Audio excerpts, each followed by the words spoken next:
ये मैं तुम्हें बहुत गुह्य बात कह रहा हूं। क्या होता है जब हृदय की बात कुछ कहने को आती है तो बार बार कहा जाता है कि आप अन्यथा मत सोचना, सत्य सत्य सत्य कह रहा हूं, ये बात तुम केवल समझ लीजिए। मतलब वो विवश होकर अपने हृदय की बात तुम्हें दे रहे हैं, जो छुपाए रखे जीवन भर वो तुम्हें दे रहे हैं, पर अनाधिकारी होने के कारण वो बात पकड़ नहीं पाते। संतों की बात में ही तुम्हारा कल्याण छुपा हुआ है। उनकी बात मान लो, फिर आप देख लो कैसे आपकी अध्यात्म उन्नति होती है। आप जो भी करेंगे वो अहम की धरा से होगा। अहम की धरा लोक लोकांतर तक ले जा सकती है, लेकिन जीवन मुक्त नहीं कर सकती। जीवन मुक्त होने के लिए अहम का विसर्जन चाहिए, वो होता है गुरु कृपा से, संतों के वचनों से।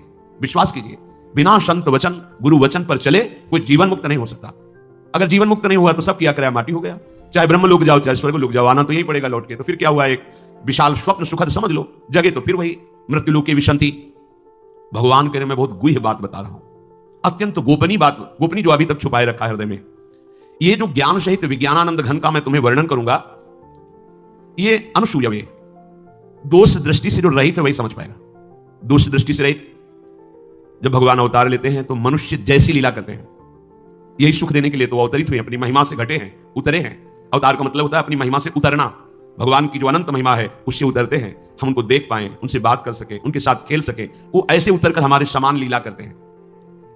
उनकी लीला को देख करके अगर किसी को दोष दृष्टि होती है तो बोले इस गुह्यतमम के सुनने का अधिकारी नहीं। जब हम भगवान को भगवान ना मानकर व्यक्ति मानते हैं तो हमारी दृष्टि वैसे ही दूषित हो जाती है। वैसे केवल भगवान की ही लीला हो रही है, पर हमारी दृष्टि दूषित होने के कारण हमें व्यक्ति दिखाई देता है, स्त्री पुरुष दिखाई देते हैं, गुणात्मा महात्मा दोषात्मा, ऐसा सब भेद नजर आता है।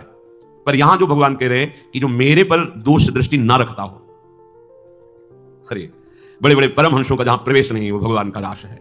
जहां ज्ञान समुद्र भगवान शिव भी प्रवेश पाने के लिए ललचाए और भगवान श्री कृष्ण की मंद मुस्कान से गोपी स्वरूप होकर प्रवेश पाए। बोलो ज्ञान समुद्र भगवान शिव जिस रास रस के लिए ललचाए, वो रास रस प्राकृतिक स्त्री पुरुष का मिलन हो सकता है क्या?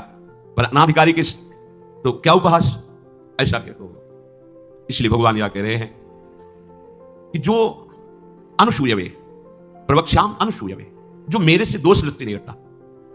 अब आप केवल मेरे ही आज्ञा का पालन करेंगे, मैं जैसा कहूंगा उससे एक कदम पीछे नहीं हटेंगे। अहो भाग्य, कितनी कृपा कि मुझे समस्त प्रपंच से समेटकर एक मार्ग में लगा रहे।